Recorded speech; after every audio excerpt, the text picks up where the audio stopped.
उत्तर प्रदेश के मुख्यमंत्री योगी आदित्यनाथ ने आज न्यूज एजेंसी को दिए एक इंटरव्यू में बोला कि करीब जो उन्होंने अपनी पूरी बातचीत की है उसमें बताया है कि अयोध्या, मथुरा, संभल और काशी को लेकर अपना रोडमैप सामने रखा है और इसके साथ ही मुसलमानों की सुरक्षा को लेकर सीएम योगी ने कहा कि यूपी में मुसलमान सबसे ज्यादा सुरक्षित है।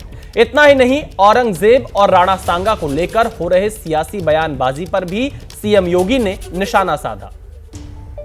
आप मथुरा की बात क्यों उठा रहे हैं? मथुरा की बात क्यों नहीं उठानी? मथुरा श्री कृष्ण की जन्मभूमि नहीं है क्या? पर वो तो अब कोर्ट में है ना। कोई कोर्ट का ही आदेश पालन कर रहे हैं ना, तो अब तक तो वहां बहुत कुछ हो गया होता। तो अयोध्या, काशी, अब फिर मथुरा भी, और कितने और? आप मुझे बताइए, सनातन हिंदू धर्म के जो महत्वपूर्ण स्थल हैं उन सभी स्थलों को हमारी विरासत के प्रतीक हैं।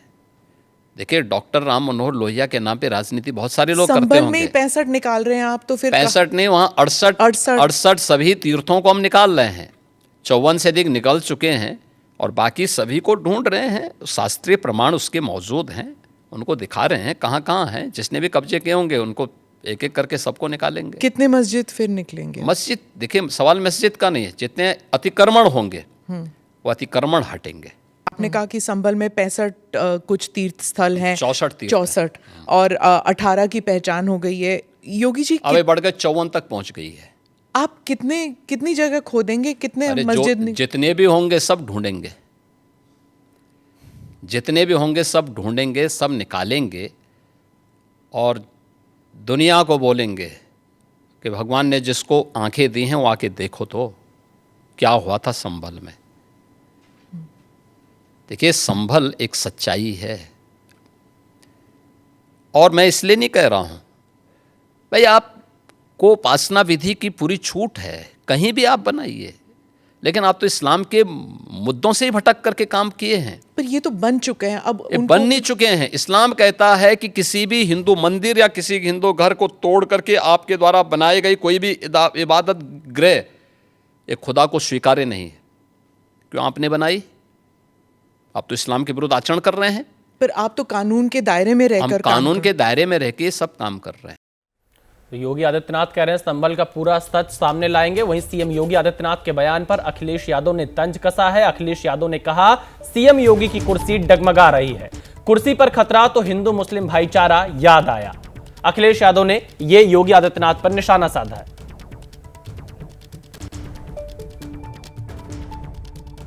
भारतीय जनता पार्टी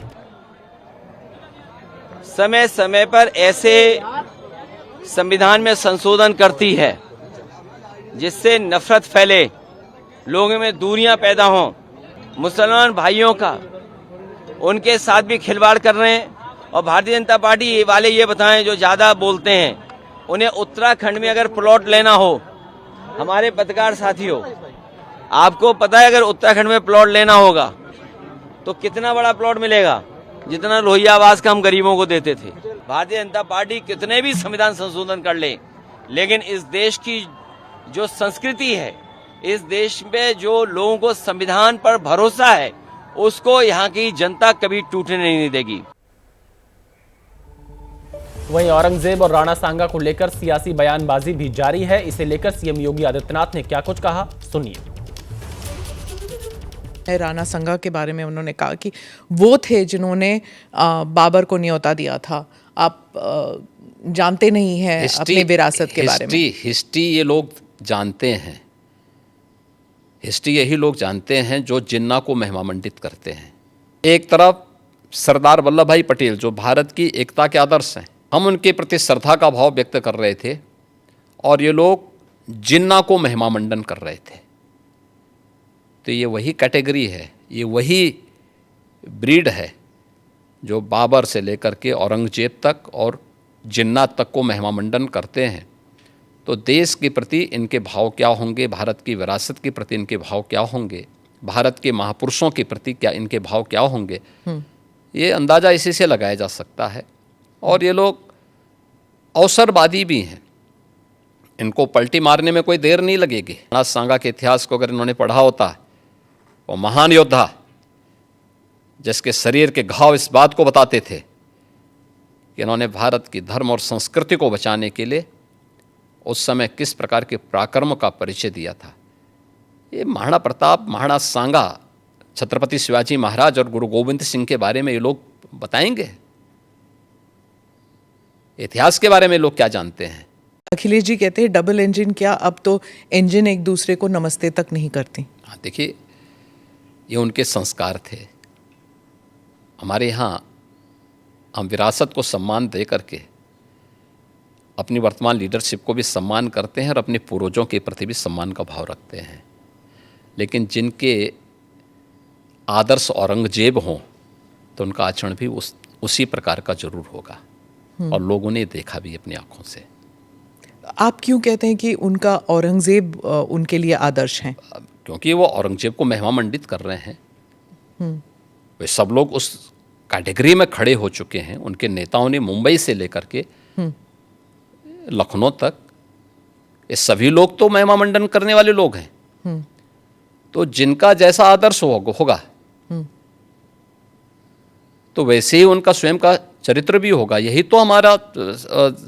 तो हमारी संस्कृति भी कहती है। हम राम को आदर्श मानते हैं, कृष्ण को आदर्श मानते हैं, शिव को आदर्श मानते हैं, उनकी पूजा करते हैं, तो स्वाभाविक रूप से उनके अच्छे गुण भी हमारे अंदर उनकी कृपा से समाहित होते हैं। जो औरंगजेब को, बाबर को अपना आदर्श मानता होगा तो उन जैसे गुण भी उनके अंदर देखने को मिलेंगे, और ये आचरण लोगों ने अपनी आंखों से देखा भी है और आगे भी देखेंगे। अखिलेश यादव को लेकर औरंगजेब वाले सीएम योगी के बयान पर समाजवादी पार्टी हमलावर है। उत्तर प्रदेश की भारत में इतनी भ्रष्टम सरकार, संविधान को धज्जियां उड़ाने वाली सरकार कोई पैदा नहीं हुई। और हमारे आदर्श औरंगजेब नहीं है। मोहम्मद आजम खान साहब ने बहुत पहले समाजवादियों की तरफ से एक लाइन खींच दी थी कि हमारे आदर्श राम जी हैं, हमारे आदर्श किशन जी भी हैं। और उन्होंने कहा था, लेकिन एक देश की, उत्तर प्रदेश की दूसरी सबसे बड़ी आबादी मुख्यमंत्री जी आपसे पूछना चाहती है कि क्या मोहम्मद साहब भी आपके आदर्श हैं? विपक्ष के आरोपों पर सीएम योगी आदित्यनाथ ने पलटवार किया। यूपी के मुसलमानों को लेकर विपक्ष के आरोपों का भी सीएम योगी आदित्यनाथ ने जवाब दिया। साथ ही होली पर हुए विवाद पर भी सीएम योगी ने अपनी प्रतिक्रिया दी। होली पर भी मस्जिद के ऊपर टार्पलिन चला गया था। देखिए, अब रंग खेल रहे हैं तो हो सकता गया तो उससे कोई अस्तित्व खराब तो नहीं हुआ किसी का। आप मुझे बताइए, पहले तो कभी नहीं हुआ था। ऐसा नहीं है। आप मुझे बताइए, मुहर्रम में जुलूस निकलते हैं, क्या उनका झंडे की छाया मंदिर के आसपास या किसी हिंदू घर के ऊपर नहीं पड़ती है क्या? क्या उससे हिंदू घर अपवित्र हो जाता है क्या? ये सख्त निर्देश हैं कि भाई जिसको रंग से परहेज है उस पर मत डालना। लेकिन फिर भी पड़ गया है और प्रशासन उसको साफ करके फिर से नगाई पुताई कर दे रहा है। ये कौन सी बात है? क्या रंग बिरंगे कपड़े पहनते नहीं? हिंदू से ज़्यादा रंग बिरंगे तो मुसलमान ही पहनता कपड़ा। तो फिर रंग से परहेज क्यों? यानी तो दोहरा आचरण है। तो क्या रंग बिरंगी कपड़े पहने, लेकिन अगर रंग पड़ जाए तो हाय तौबा मचाते हैं? ये नहीं हो सकता है। ये दोहरा आचरण क्यों मचाते हो जी? अरे गले मिलो। बहुत सारे मुसलमानों ने रंग में होली खेली है। शाहजहांपुर में तो नवाब साहब की पूरी झांकी निकलती, शोभा यात्रा ही निकलती वहां पे। तो हमने महाकुंभ के दौरान भी देखा था कि कई मुसलमान आए थे। तो क्या दिक्कत है? हाँ, अच्छी बात थी। अगर कोई अपने को भारतीय मानता है, कुंभ तो सभी भारतीयों का है और आना चाहिए कुंभ में। मैंने तो कहा था, जो भारतीय बनकर के आएगा, श्रद्धा भाव के साथ आएगा, उसका स्वागत है।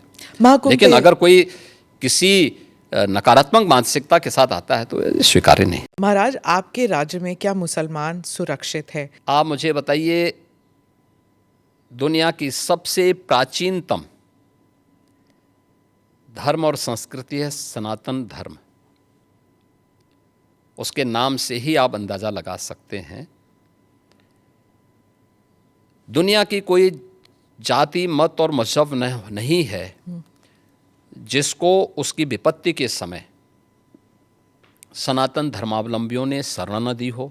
और दुनिया के अंदर कोई उदाहरण नहीं कि कहीं भी हिंदू राजाओं ने दुनिया के अंदर कहीं भी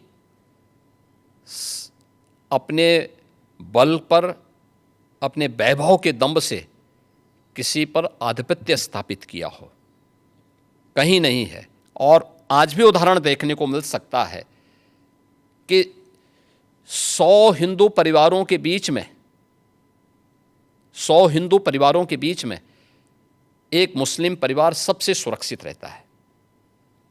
उसको इसके पर्व और त्योहारों को, उसको अपने सभी मजहबी कर्मों को करने के लिए, या जिस मत और मजहब या संप्रदाय या सेक्ट का अनुयायी होगा उसको उस परंपरा के अनुसार अपने सारे धार्मिक मान्यताओं या उपासना विधि को पूरी स्वतंत्रता होती है। लेकिन मैं कहता हूँ 100 परिवारों के बीच में, एक हिंदू की बात तो दूर करिए, 100 मुस्लिम परिवारों के बीच में 50 हिंदू सुरक्षित रह सकता है क्या? नहीं रह सकता। अब बांग्लादेश आपके सामने उदाहरण है, इससे पहले पाकिस्तान उदाहरण था, अफगानिस्तान में क्या हुआ था। ये चीजें दिखाती हैं और होशियारी यही है कि कहीं धुआं उड़ रहा हो या किसी को ठोकर लग रही हो तो हमें ठोकर लगे इससे पहले हम संभल जाएं। तो वही संभलने के लिए बोला जाता है। हम तो सबके बीच सबको समान भाव से देख रहे हैं। उत्तर प्रदेश में मुसलमान सबसे ज़्यादा सुरक्षित है, सबसे ज़्यादा सुरक्षित है। अगर हिंदू सुरक्षित है तो वह भी सुरक्षित है। अगर दंगे यहाँ यूपी में होते थे जो 2017 के पहले, अगर हिंदू की दुकान जलती थी तो मुसलमान की भी जलती थी, हिंदू का घर जलता था तो मुसलमान की भी जलती थी। और 17 के बाद से दंगे बंद हुए। अगर हिंदू सुरक्षित है तो मुसलमान भी सुरक्षित है।